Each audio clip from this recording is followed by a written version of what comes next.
حضرت علی علیہ السلام نے فرمایا، ہمیشہ چھوٹی چھوٹی خوشیوں کا استقبال کیا کرو کیونکہ انہی کے پیچھے محبتوں کا سیلاب ہوتا ہے۔ دنیا کو سچا ہونے کی دلیل مت دو، بس یہی سوچ رکھو کہ اللہ سب جانتا ہے۔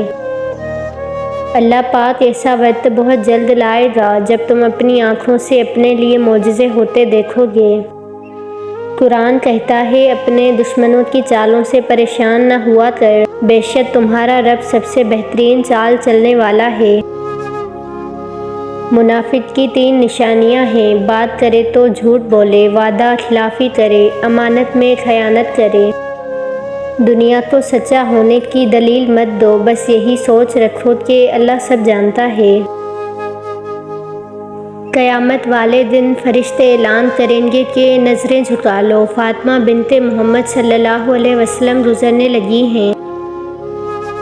تم میں سے سب سے اچھے لوگ وہی ہیں جو اخلاق میں سب سے اچھے ہیں۔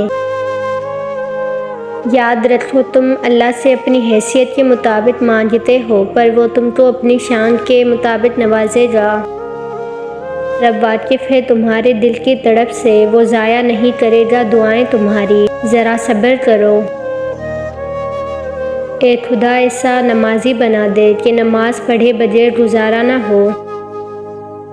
تمہاری دعاؤں پر کن ہوگا، ضرور ہوگا، بس تم نے دعائیں مانگنا نہیں چھوڑنا۔ اب اللہ تمہارے لیے کن لکھ رہا ہے، اب تم کو صبر کا انعام ملے گا۔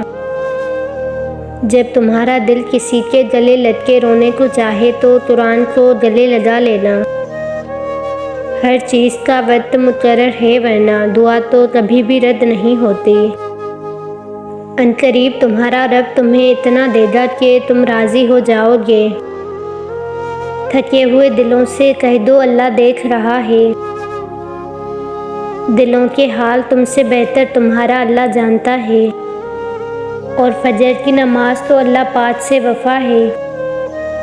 اللہ تمہارے دل کی ہر وہ مراد پوری کرے گا جس کے لیے تم دن رات دعا کرتے ہو۔